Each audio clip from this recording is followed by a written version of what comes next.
March 27th, 2025, we get the final direct solely dedicated to software for the original Nintendo Switch. And then, we get some cool announcements, I guess. I mean, they were all right. Hello. Yes! Yes! Yes! Yes, I know what You're this about is. to see Yes! Funny little rhythm games. I'm in heaven! Button to jump through the game.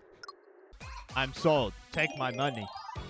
Okay, yeah, I'm very, very, very, very excited for Rhythm Heaven Groove. It's got me thinking about the series all over again, and I just have spent so much time with it over the years, and I am amazed that I get to see another one hit a Nintendo console. Granted, we have to wait until 2026, but in the meantime, let's get hype about it. These are 10 things that I would like to see in Rhythm Heaven Groove. Some of my expectations will be more realistic than others. So let's start with an incredibly realistic one. I think it would be great to see more lyrical tracks added to this game. We started getting lyrical tracks with the Wii game, Rhythm Heaven Fever. And then when the series hit 3DS with Mega Mix, we did get another one or two lyrical options, although it actually varied by region. So let me tack that on here. I would love for all regions to have access to all the same music, and we're not just getting an instrumental copy of a lyrical song from Japan. But yeah, the lyrical songs are absolutely fan favorites. I don't see a reason why they wouldn't be included in some capacity in this game, and so it would just be great to see that keep going. Remix 9 from Fever might be my favorite lyrical song so far, but ask me on a different day, I might give you a different answer. Next up, while we're on the subject of things that were introduced in Rhythm Heaven Fever, I want to talk about that game's final remix. Remix 10 is an amalgamation of pure glory. It takes every piece of the game and puts it together in such a cohesive manner. It truly tests the player on all the skills from all the minigames, including some stuff that isn't even from the minigames. There's a brief moment where you have to remember how the intro tutorial worked, and they just pop that in there, but it fits right in with the rest of the piece. Mega Mix did continue this tradition to an extent, but it was a bit more divided, and I suppose I understand why. Mega Mix is the largest game in the series, being a culmination of the series' previous entries up to that point. So to have a remix in the style of Remix 10 with all of that, it would have gone on for a while. And sure, I'm the type of player who does go after perfect ratings in the game, and in both Fever and Mega Mix, I did get all perfect ratings, just to put that little brag out there. But if the remix starts going on like 10 minutes long because you had too many minigames to cram in there, then I understand the choice not to demand that much perfection. That said, though, it still hit a little weird seeing the final remix be split into 3 pieces, the left hand, the right hand, and then the true final remix in Mega Mix. Again, full understanding of why that choice was made, but now that we're going back to a new original title, not a culmination of the past games, I think this can be built in a smaller scope where another Remix 10 style thing is possible. Now, okay, it might sound like I'm being a little harsh on Mega Mix, but I do need to give it extreme props for some of the stuff that it introduced. One big thing that was introduced was the use of the bottom screen. I wasn't a huge fan of the touch inputs in the original DS, although certainly I could handle it. But I greatly prefer the entries that came afterwards that solely relied on buttons because it just feels like I have more control over the input. And Rhythm Heaven Mega Mix really aimed to allow you to refine the level of control that you had. Instead of using the bottom screen for touch inputs, the bottom screen became a second interface of sorts. While the minigame was happening on the top screen, and you could theoretically play through the entire game without ever looking at the bottom screen. If you did look at the bottom screen, and I would do so a lot through my periphery, you would get instantaneous feedback on how early or late your input press was. This was conveyed through a series of yellow stars, and if they appeared on the left side of the screen, you were early. The further left, the more early. And then same thing for lateness on the right side of the screen. And if you hit the perfect timing, you would get rainbow stars emanating from the dead center of the screen. Yeah, this feedback, by being instantaneous and occurring during the minigame, not presented to you after the minigame, would allow you to refine your button presses as you were playing the game. Like, oh, okay, I was a little early on that one, so as I keep playing, I'm going to try and hit it a little later. So I would love to get that same level of feedback in Rhythm Heaven Groove. But you might be wondering, how would they possibly pull that off? You don't have a second screen of real estate to do a dedicated interface like that. And so it's true, they might not have this interface. They might just go back to basics and say they'll figure it out. But I do think there are ways to implement it in a single screen setup. One way I can think to get the interface on the screen is by just having like a thin line at the top and having that act as what the bottom screen was. So the yellow stars would come out of the left or right side of this thin line when you are early or late respectively, but that you would get the rainbow stars in the dead center for perfect hits. And if that sounds distracting, especially on a first run where you just want to have fun, enjoy yourself, and take in the minigame, this could be a toggleable option, and maybe this option only opens up when you start a second run of the minigame. And alternatively, it could be embedded in the minigame itself. For example, in the tutorial minigame that we see where you're jumping through a ring, the stars could come out of the left, right, or middle of the ring that you jump through. So you can look at your character, keep your eyes on the action, but you still get that instant feedback. If you see yellow stars on the left of the ring, you were early. You see the rainbow coming straight out the middle of the ring, that's a nice little pizzazz and tells you that you had perfect timing. And this could be adjusted on a minigame to minigame basis, like we get a brief glimpse at one where you have to catch tomatoes in a kitchen and the stars could come out of the tomato. So, I don't know if this is a realistic expectation because we didn't see any sign of it in the trailer, but like I said, if it was a toggleable option and it was just toggled off for the footage captured during the trailer, then maybe there's still a slim chance that we could get something like this. Rhythm Heaven may not be a story-driven series, but it does have a colorful cast of characters, and some of them have made cameos between the different iterations of the game. Some recurring characters include Marshall from the Chorus Kids minigame. He would later become like a talking protagonist in Fever. And then you have Karate Joe, who has definitely been in both the DS, Wii, and Mega Mix entries. I would like to see another character come back. I don't have a particular preference for this. Could be anybody, but someone outside of the usual returning characters, making a return in Groove as a reference back to the previous games for people who played them, I think that would just be fun to see. Doesn't even have to be much. They don't have to have their own minigame, but appearing in some way could be a background character or an NPC that you talk to. It would just be cool. Give some appreciation to the series vets while not distracting newcomers. But on the subject of returning cast, there is one cast member I'm positive would return unless they're drastically changing things. That's the cafe's barista. For those who haven't played the series, there is a dog that runs a cafe, and you can stop by the cafe in between mini-games and chat up the barista. But the dialogue in past games has been pretty limited. You get little tidbits here and there, but the barista's main function would end up being, like in past games, telling you that there was a chance to get a perfect medal on a minigame, because, you know, back in the day, you had to wait for the game to tell you it was okay to try and get a perfect medal, and if it wasn't open, then you had to wait for it to reappear. It was a whole thing. Mega Mix probably handled it a little better than Fever did. But the actual subject of the barista, you know, they're a character. They're cool. I would like to get to know them a bit better, or just, you know, give them more to say in general. And I have an idea on how you would facilitate this increased level of conversation, but we'll save that for a later list item. We're building up to that. In Rhythm Heaven Mega Mix, the cafe's other prime function was this minigame that you would play with a goat.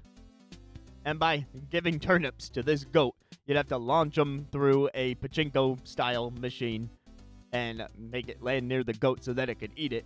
But the GOAT would give you rewards. And, these were collectible rewards. So, hey, you're playing the games, you're earning these turnips, and then you hop in with the GOAT and you get stuff. But honestly, it felt a little grindy, and it's not a very rhythmic minigame. You're just playing with how far back you pulled the circle pad, because this was on the 3DS. Trying out different power levels, and then, a little bit of luck, maybe. Hoping that the physics are on your side. But I still like the idea of collecting stuff. I would just like to do it in a way that doesn't feel as grindy and repetitive as the GOAT minigame. Maybe there could even be a couple different forms of how you collect stuff, but I think it's the same issue that a lot of people had with how ARMS handled unlockable ARMS. You're just doing the same task over and over to a huge extent. I mean, if it was a small number of collectibles, no one would care. But if you're gonna keep having this large amount of stuff for people to unlock, then please find a way to change it up a bit. As for what you would do with those collectibles, well, that's another thing that will make more sense with a later list item. I guess you could say launching all those turnips really gets my goat. But one final thing before we make that big reveal. My grand ambition. I want to see the return and expansion of multiplayer modes. I think Rhythm Heaven Fever might have had one of the best iterations of this because there were some minigames that had entire variants where a second player would come in and you'd really have to team up, but you'd have your own separate input so you could also compare how well each of you did. One example is the Forklifter minigame from Rhythm Heaven Fever, where instead of controlling just the one person's fork, you each controlled your own person's fork. Rhythm Heaven Mega Mix did attempt something different with multiplayer via the challenge train and how you could connect with your friends and try and compete for scores on the train.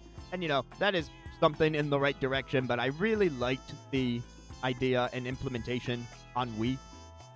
So if you want to bring back what Rhythm Heaven Fever did and what Rhythm Heaven Mega Mix did, that's all well and good, but I'd like to see just how far the team could go in the multiplayer setting.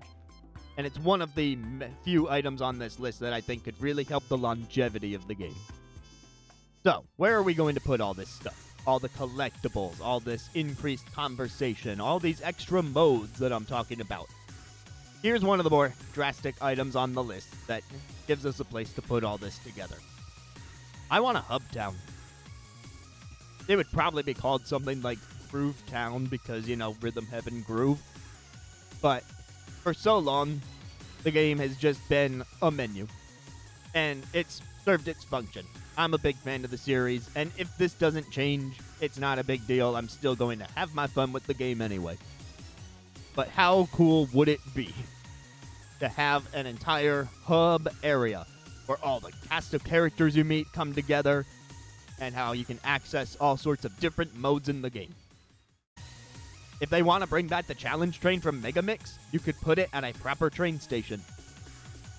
When they inevitably bring back the cafe, where are you going to have all these increased conversations with the barista and the other characters from the game? Inside the cafe. Inside an actual cafe. Not a button, a cafe. Where are you going to put all these other multiplayer modes? You're going to walk over to the multiplayer plaza. And where are you going to put all the collectibles that are gotten by means that are not through GOAT? You're going to put them in your customizable house or apartment or whatever you want to go with. But you're going to have your own living space. When you connect to other players, you can invite them into your living space, see each other. It could help make the game a lot more social. Plus, it just gives that extra style, that extra character, that charm that people look for. For newcomers especially, I think having an actual lived-in world is really going to invite people in more than the usual blocky menus. Now, if we are talking social, there is, of course, the pipe dream. The very far-fetched pipe dream that many people have wanted. In fact, there was even a fan project that got shut down. But making and sharing stuff in the Rhythm Heaven space would help give the game so much longevity. If you need a good recent example of this, look no further than Rift of the Necro Dancer, which at least when you're playing on Steam, you have access to the custom music library. Stuff that other people have made with the in-game editor to whatever music track they choose. I know there's obvious reasons why that would be harder to pull off on console. However, if it was using an in-game library of music, even if it was just the music from this game, it would be really cool if it was music from all the past Rhythm Heaven games, but, you know, beggars are not choosers. And yeah, it might be limited in some capacity. I do not expect an interface that works at quite the same level as an editor that you would find on PC. Although with Switch 2 potentially using mouse controls and this game being playable on there, maybe having its own Switch 2 edition. But again, I'm really stretching the pipe dream here. I know how unrealistic I sound in wishing for this kind of thing. But I guess it's not outright impossible. But even if it was limited, even if it was just customizing a remix track and you're deciding when it switches between the available minigames, now here's hoping that we can bring a little more of our creativity into this wonderfully creative series. And my final idea for the Rhythm Heaven series. This is one of the more drastic changes and one that I truly do not expect to happen. But if it did, while it would drastically change how the series operates, I think it would ultimately be for the better. If you've played past Rhythm Heaven entries, you know that select minigames, after you play them the first time, you'll keep playing other minigames, and later you get a sequel to one of the previous minigames. And it might just be more complicated inputs for the same base game, or in some cases it might actually introduce an additional input or mechanic. But that said, some minigames are just relegated to being the easy one or the hard one. What would be a very interesting change, and it would play off very nicely with what Mega Mix introduced with the in-between story mission challenges, is having selectable difficulties for every minigame. You don't have to change much about the minigame itself, but yeah, you might not even have to change the song that plays during the minigame, but there would be ways to ask for more complicated inputs. Or maybe level 2 introduces a new input mechanic. But yeah, to go back to what I said, Mega Mix had these little challenge stages. They weren't full-on minigames. They're more like WarioWare micro games. But with each one, you could choose easy, medium, or hard. And there would be a risk and reward mechanic tied to it, like you had to pay more to get into the hard challenge, but you get a better reward. So taking that, but applying it on the entire minigame scale. And not like having to pay into it, of course, but like just, okay, your first run through, you're going to play level 1 for each minigame, and that's fine. But for replay value, you go back to the minigame, and suddenly there's level 2 available for you right there without having to be a completely different icon several rows away on the menu. Of course, if they go with the hub world idea I mentioned earlier, then it might not be several rows away on a menu. It might instead be more like you enter the main attraction area and you go up to that minigame, and then you select your difficulty level. And on one final note, we have the Nintendo Music app now, and I don't know the licensing situation with Sunku, the musician who works on these games primarily. But if we could somehow get this game and the past Rhythm Heaven game soundtracks on Nintendo Music, so we can be listening to these really good songs more often, that would be highly appreciated. So, all that said, those are my big ideas for Rhythm Heaven Groove. I hope you'll let me know what you think about them, or any ideas of your own that I didn't touch on here. All that can be said in the comments. Consider liking and subscribing if this was enjoyable in any way. And hopefully I'll see you next time.